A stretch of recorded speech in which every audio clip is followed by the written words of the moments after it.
Assalamualaikum warahmatullahi wabarakatuh. Halo, senang bisa berjumpa dalam mata kuliah pendidikan akidah yang akan diampu oleh saya, Bia Korira Saula. Jangan lupa subscribe, like, and comment di channel YouTube ini. Agama adalah sistem yang mengatur kepercayaan dan peribadatan kepada Tuhan yang Maha Kuasa, serta tata kaidah yang berhubungan dengan budaya dan pandangan dunia yang menghubungkan manusia dengan tatanan kehidupan. Dalam perjalanan keimanan, agama tidak pernah berubah, kendati manusia terus berkembang. Mengapa? Dalam Islam, akidah merupakan pondasi atau akar dalam beragama. Sehingga akar yang satu dan kuat inilah yang membuat nilai keagamaan tidak pernah berubah. Meski tidak kita pungkiri, perubahan selalu membawa konsekuensi dalam kehidupan beragama.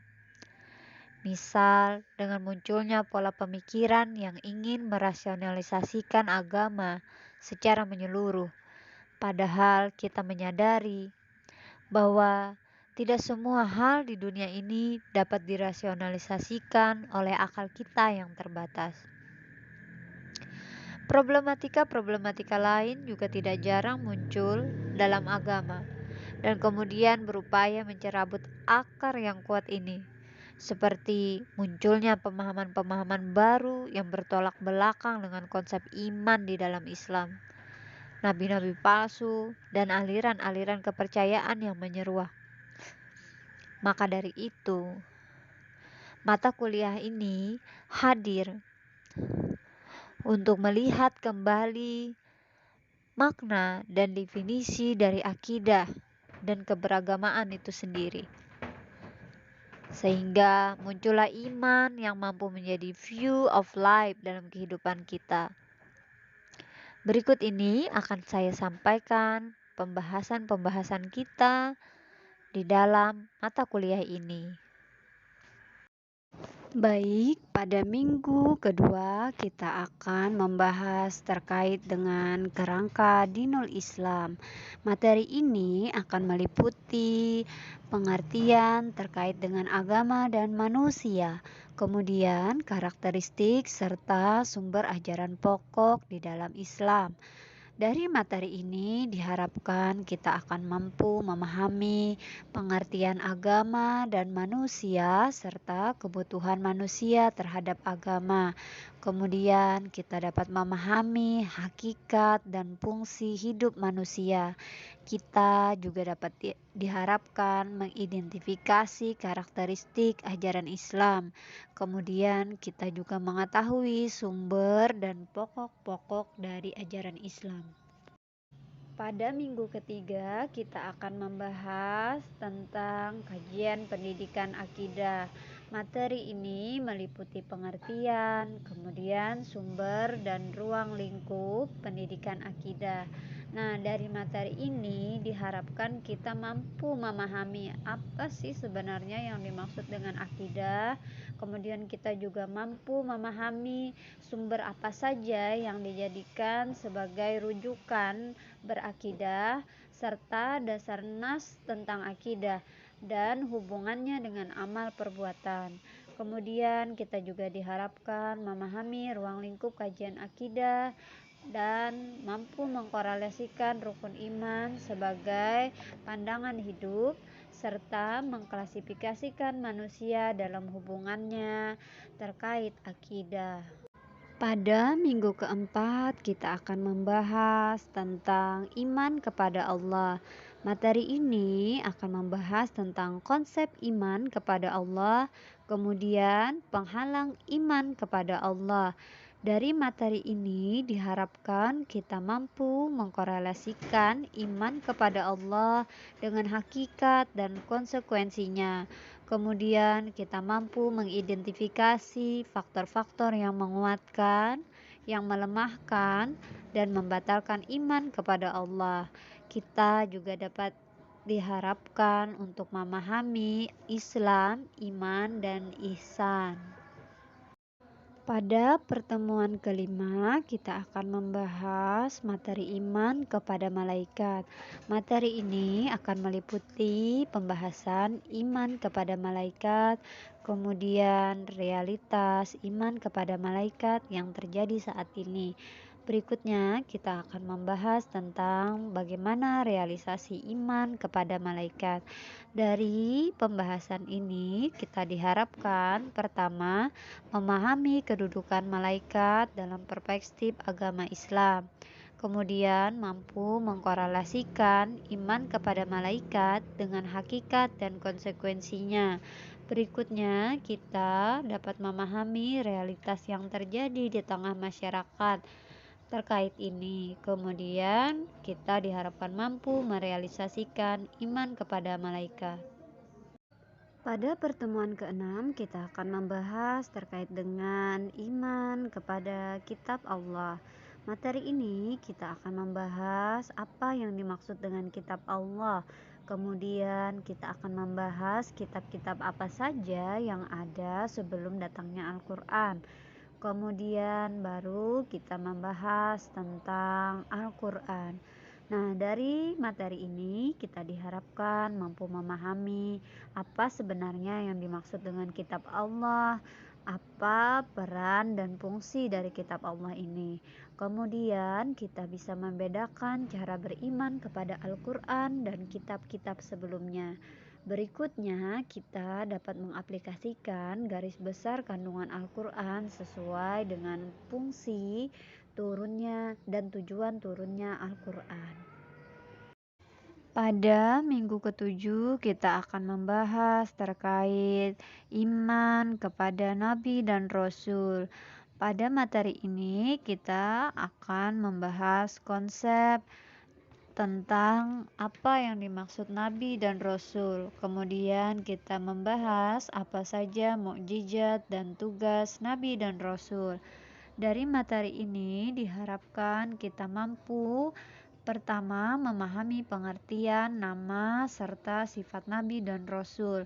Kemudian mampu membedakan mukjizat dan tugas para rasul.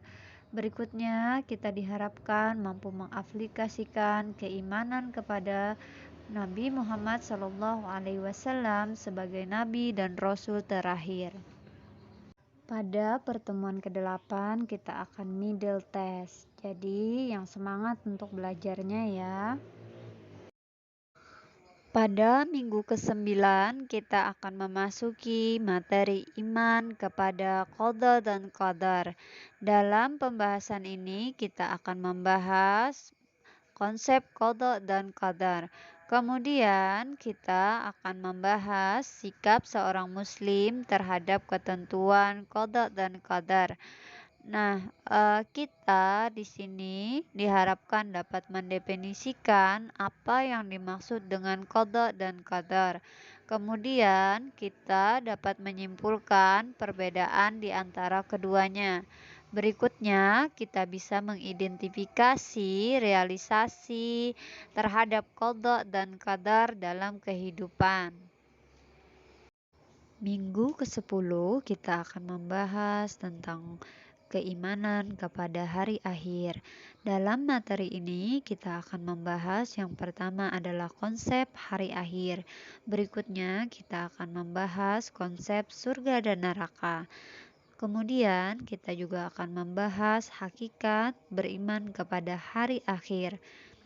Setelah menyampaikan materi ini, kita diharapkan mampu memahami pengertian, tanda-tanda, dan peristiwa hari akhir. Berikutnya, kita mampu memahami konsekuensi terhadap pemahaman adanya surga dan neraka.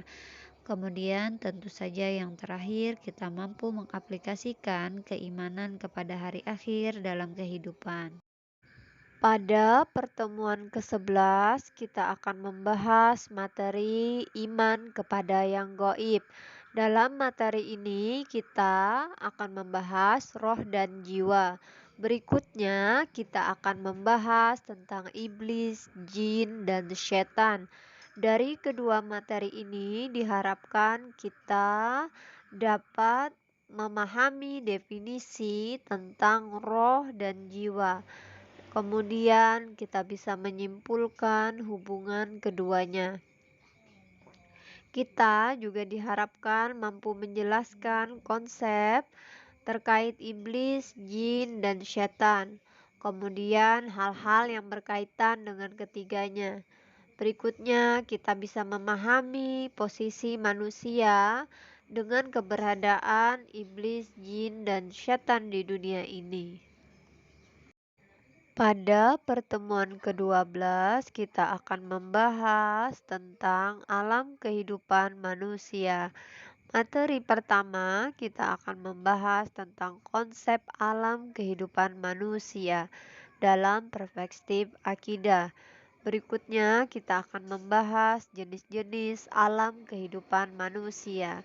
Dari kedua materi ini, kita diharapkan mampu menjelaskan apa yang dimaksud alam kehidupan manusia dalam definisi akidah. Yang kedua, kita dapat menyebutkan jenis-jenis alam kehidupan manusia. Berikutnya, kita bisa menyimpulkan korelasi antar alam kehidupan manusia.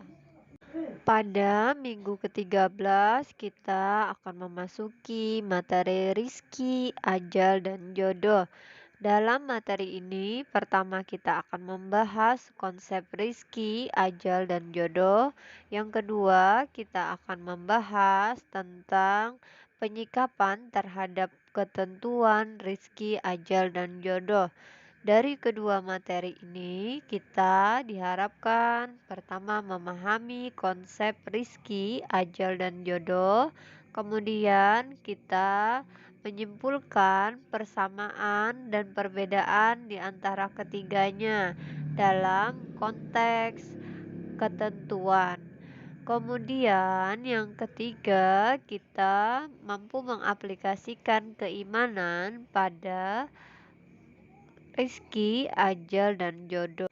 Pada minggu ke-14 kita akan membahas tentang doa, usaha, tawakal, dan nasrullah. Dalam materi ini yang pertama yang kita bahas adalah konsep doa, usaha, tawakal, dan nasrullah. Kemudian yang kedua kita membahas tentang korelasinya dalam kehidupan sehari-hari. Jadi nanti diharapkan kita bisa memahami konsep dari doa, usaha, tawakal, dan nasrullah. Yang kedua, kita bisa mengkorelasikan konsep ini ke dalam kehidupan kita.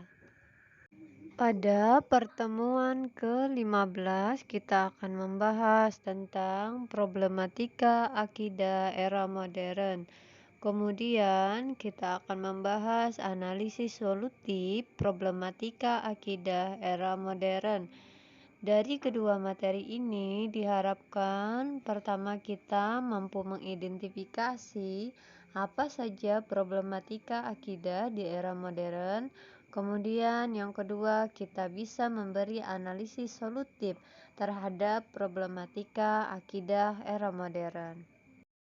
Pada pekan ke-16, seperti biasa, kita akan melakukan final test. Semangat belajarnya.